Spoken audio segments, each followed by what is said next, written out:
probably my best experience here in Alaska was getting to go to Kippenquig right after the typhoon. And my time there was very short. I was with Senator Sullivan and several members of the administration, and very fresh after the typhoon, seeing just the devastation and damage. And every time I talked to someone, it was never a question of like, oh, this is hard. That was the hand they were given. That's the life they are living right now. And there's something very early in my time here, I think I heard the governor say it, is that Alaskans are resilient. If that would have been Indiana, it would have been different. It would have just been a different reaction. But the perseverance and the resilience of Alaskans is something that, like, I'll just never forget. I'll never forget, ever.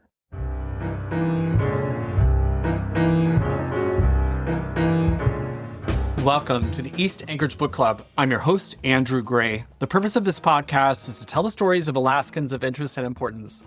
Today, our guest is Wil Courtney, who is a political reporter and multimedia journalist for KTUU Channel 2, Alaska news source, and host of the station's Political Pipeline podcast. When conducting interviews for my media series last year, I had wanted to include more television news journalists and had invited Wil to participate at that time, but the interview didn't happen until now.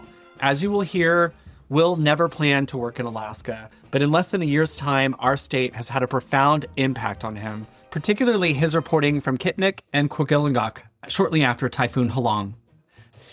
Wil Courtney, welcome to the podcast. Yeah, thanks, Representative. So where are you from? I am from the great state of Indiana. I'm from Carmel. That's not a point of pride for me. Carmel is a very affluent part of Indiana. It's the roundabout capital of the world. Had an amazing high school, had an amazing college. I went to Purdue University. Very proud of my Boilermakers right now who are in March Madness. I have them going all the way. But yeah, from Indiana, but I'm not there anymore. Did you study journalism at Purdue? So Purdue doesn't have a journalism degree. So I always wanted to be a journalist. My pathway to Purdue was not the smartest, but I got so much out of that program and that school and that degree. So what was your degree in? I had two in political science and media and mass communications. One from the comm school was from the Brian Lamb School of Communications. Brian Lamb is the founder of C-SPAN. And that was a really influential relationship that I got to build very early. Well, that's kind of like a journalism degree, right? It is. It's very close. It's as close as you could get at Purdue. I mean, there are broadcast journalism classes, and there's a copy editing 101 type class too. But there is a lot of gaps as well. You don't get a reporting ethics class, which is critical. It's just a super critical class. It's really, the degree is great for getting you set up to work with media and getting to work with the press. But actually being it, you really had to join the student newspaper. And my time at the Exponent was so beneficial to Exponent because Purdue's a very STEM school. So our newspaper, of course, called the Exponent because math. So you said you always wanted to be a journalist. Why? I don't know. My mom was always very politically active. And it was in 2016 during the Trump election that I first really started having political conversations. I didn't always know what side of the hemisphere I was on. My mom, she is not shy of her opinions. How old were you in 2016? Oh, how old was I? I was in middle school. And, seeing the president say the things that he was saying, what I realized is I wanted to be the one covering that. Because what we learned from the 2016 election is there were a lot of questions. You're going to say something? Well, I was going to say Indiana plays a role because Mike Pence is from Indiana, former governor. Yeah. And he's the vice president under Trump won. Mm-hmm. Mm-hmm. So, and that really shocked me. And I had a lot of friends who were really involved in Young Republicans, and I had a lot of friends who were socially active on the left. And I always just liked observing, no matter what. I really liked hearing what they had to say, and then I would maybe come up with something, but I learned pretty fast that talking points I would end up getting caught up in, and I would be like, oh, well, I don't agree with that. And what ultimately ended up happening is that, I took a journalism class in sixth grade, so the beginning of junior high. And then I joined the yearbook in the newspaper. I went to high school, and then I joined a radio program, and it's consistently ranked like the best radio program in the nation. Again, the privilege of going to a very affluent town. What's your dad do? My dad his trade is in an applied behavior analysis. So working with kids with autism and helping them get social skills and whatnot. So that's what my dad did. And then my mom was a CrossFit coach. Oh, wow. Yeah. So I did CrossFit growing up for a long time. I'm totally burned out of CrossFit. How old were you when you started doing CrossFit? Oh, I was maybe like 10. I had like a six-pack at a very young age, which is really weird. Like looking back at those pictures, like I'm in middle school with a six-pack. I don't have that now, and I'm trying to build a healthy relationship with CrossFit because CrossFit's intense. I mean, it's so intense. And for a long time, especially coming out of COVID really started to change things, and I gained a lot of weight, and I had to learn how to build a healthy relationship with exercise and getting back to it. And I go in now. Did you just do CrossFit, or did you ever do any other sports? Or no, I mean, I did track and field and cross country for a while, but I got bullied so hard that I ended up quitting. Why'd you get bullied? I was I was a really weird kid, and I wasn't afraid of being weird and being myself, but it lended a lot to getting insulted about being a little bit more quirky or doing different stuff. And then, people just who have stuff going on in their lives find that as a way to stick knives in me. So I got bullied pretty hard. I was not a great athlete. I was always middle of the pack, but I did enjoy working out, and I just got to go to CrossFit more with my parents. And your dad did CrossFit as well? Yeah. Do you have siblings? I have an older sister who is in her 30s. How old are you now? I'm 23.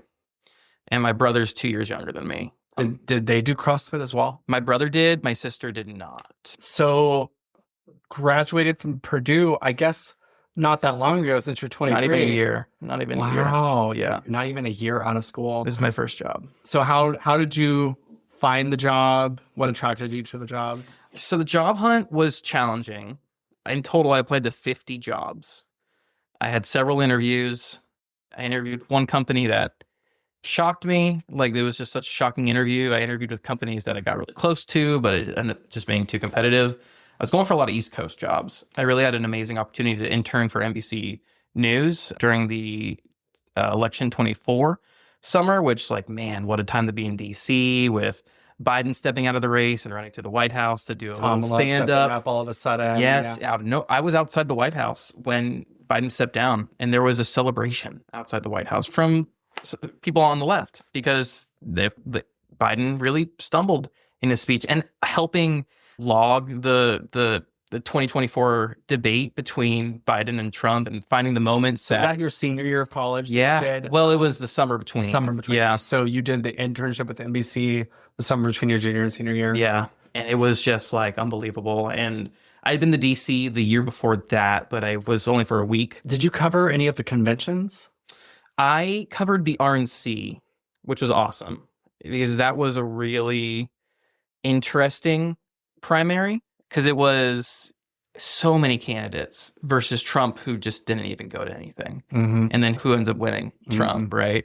It was so fascinating to watch, just see like, does this even matter? Of course it matters. People should be able to debate, but at the same time, you have someone who's live tweeting from whoever knows how far away, and then he ultimately is going to be the one who gets the job. And then there's the Democrat primary quotations, right, which wasn't even a primary. It was Kamala stepping up, and there's questions about whether there should have been a primary. I had lots of feelings about that. I mean, this is your interview, but I'll just say go ahead. That the Alaska Democratic Party was pretty much in lockstep behind Biden, and I was not. I wanted him to step down, and I was pretty vocal about it.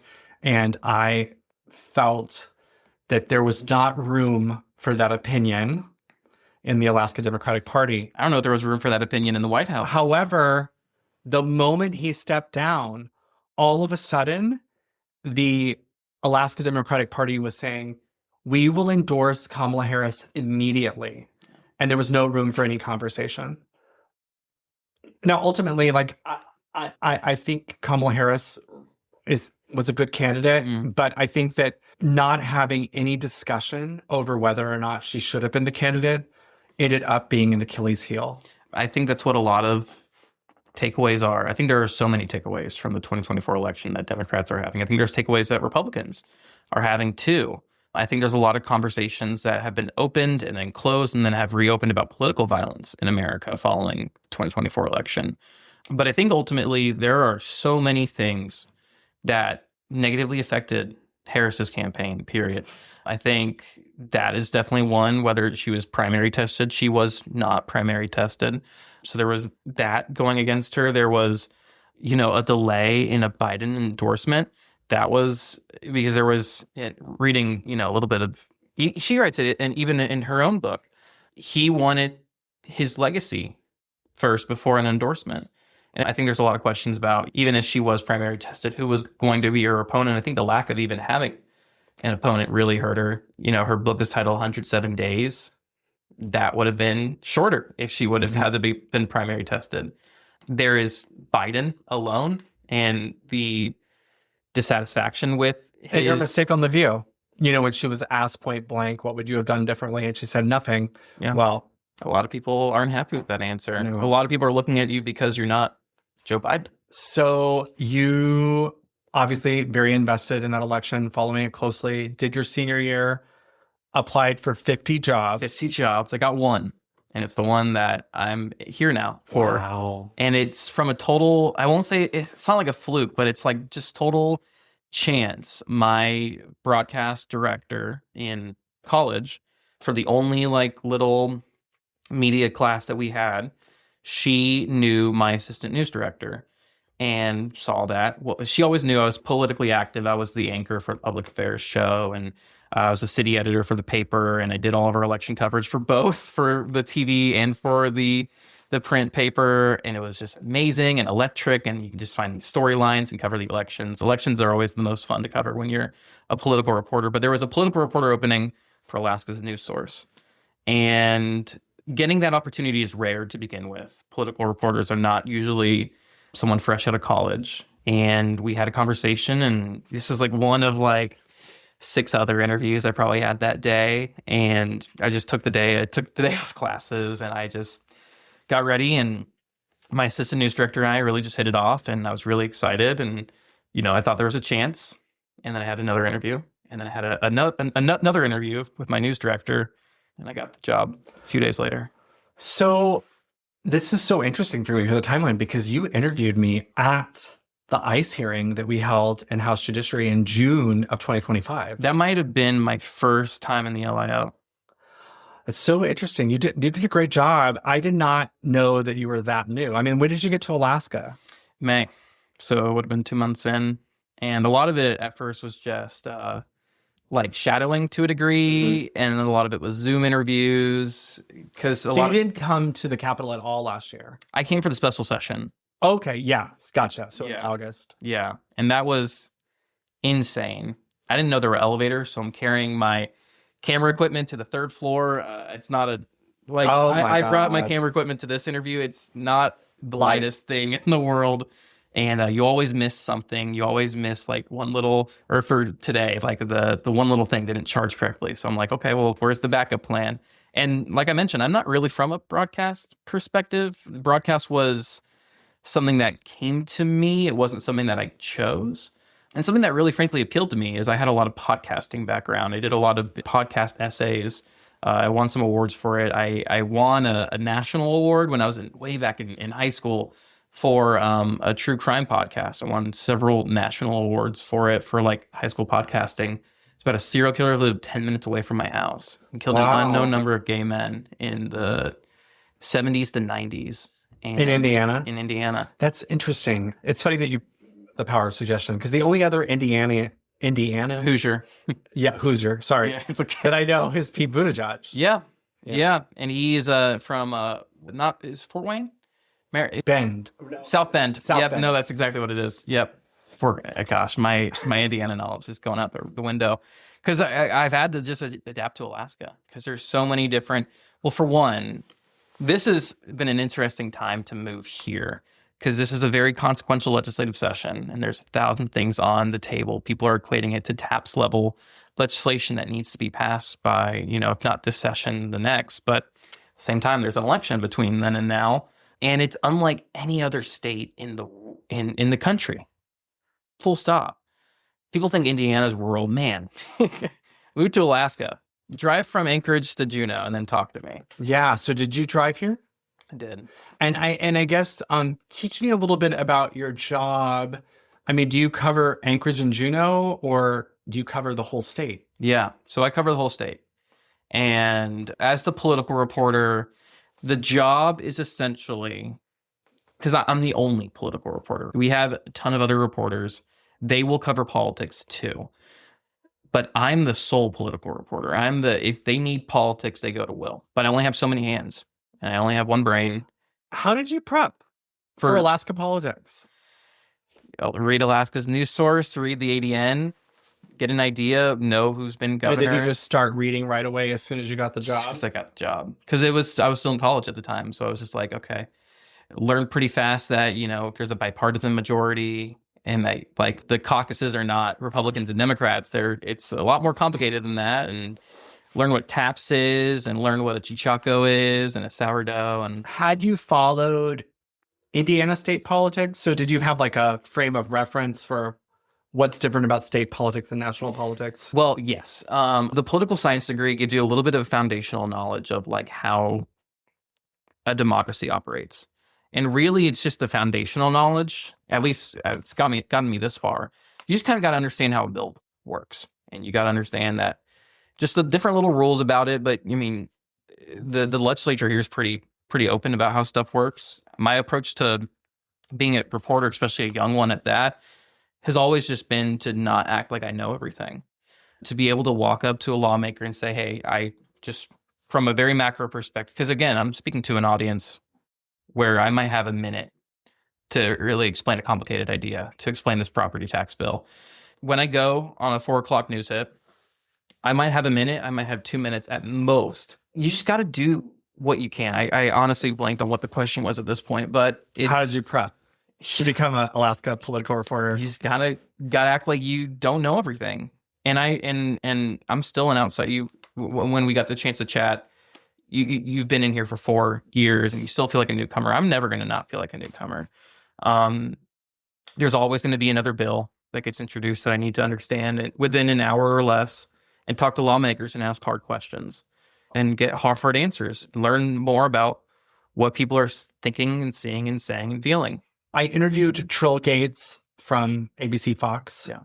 And she, in her interview, talked about how, she'd been there off and on for like 30 years, that there used to be like 15 people doing the work of now like 3 people. Yeah. And you used to have camera people and editors, and now you are your own camera person and your own editor, your own sound person. Like, you've got to do it all by yourself. Mm-hmm. I'm wondering, and I'm sure it's a huge learning curve for you, but I'm wondering if there's an advantage that you didn't even know the good old days when there was like 15 people doing the work that now. I got to think there is. And I really am so nerdy about journalism and where it needs to go, right? There is a demographic of people my age. Frankly, people my age don't watch the stuff I do.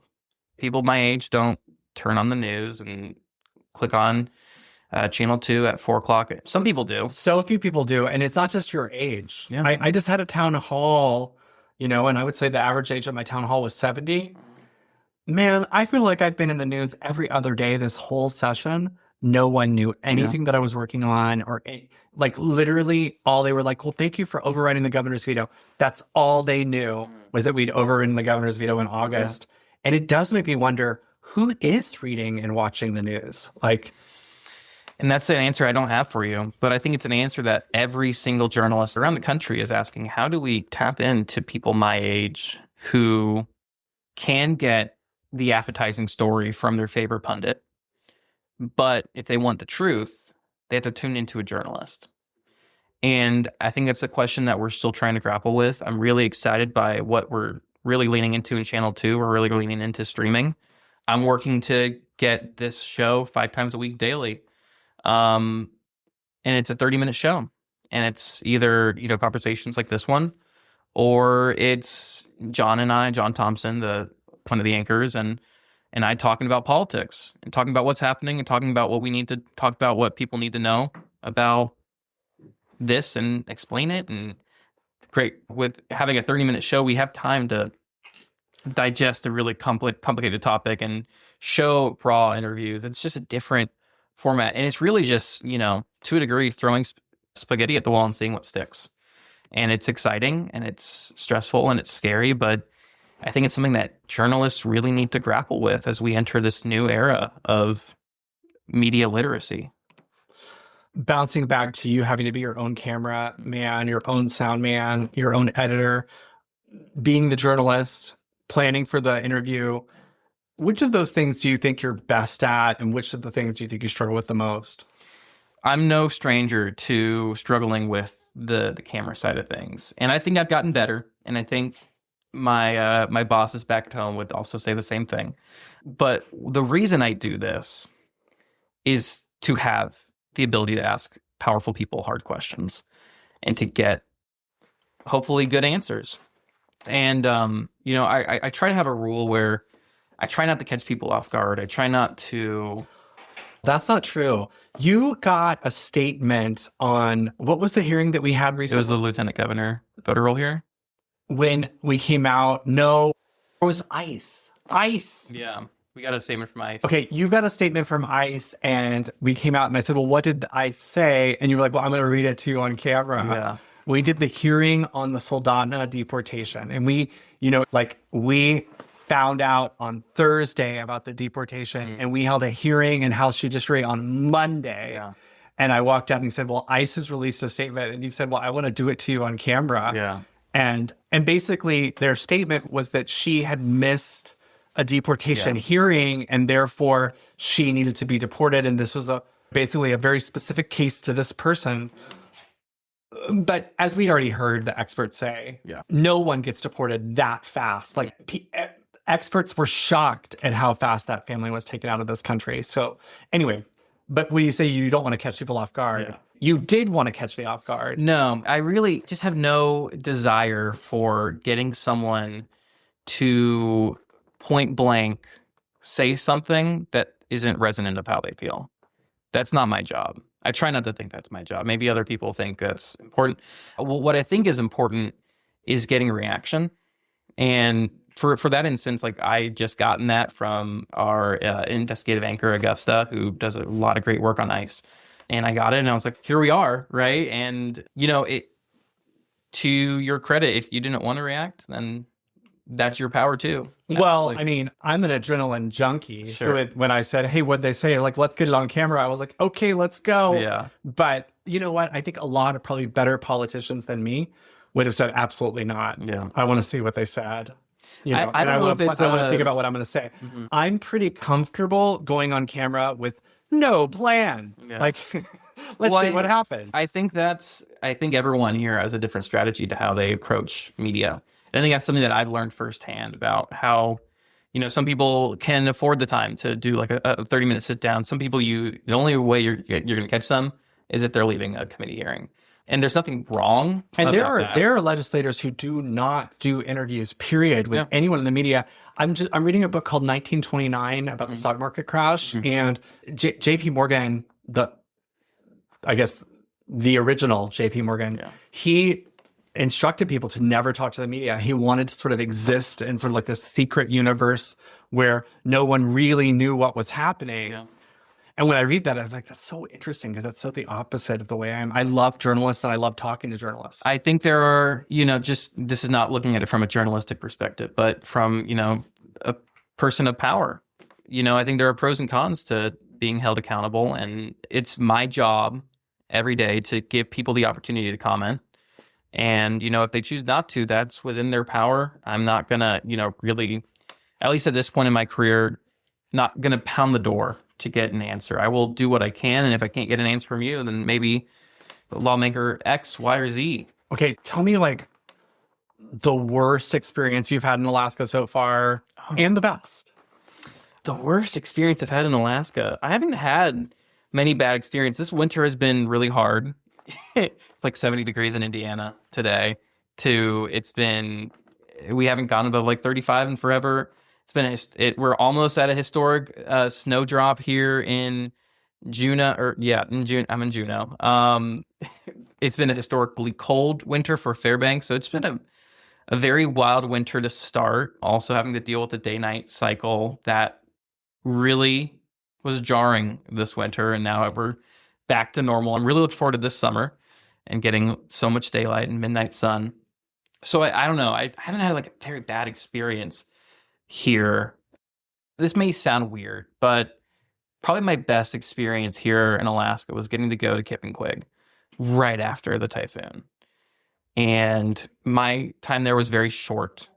I was with Senator Sullivan and several members of the administration, and they were just assessing what was happening, very fresh after the typhoon, seeing just the devastation and damage. But I mean, what you really see more than just how intimidating that damage was is you see the people and you see just their lives and their stories, and you speak to them. And I only got to speak to just a few people because it was such a short visit, because they had to go to the next village, and then they had to go back and they had to debrief about what was happening. We probably in each of those villages for an hour or less.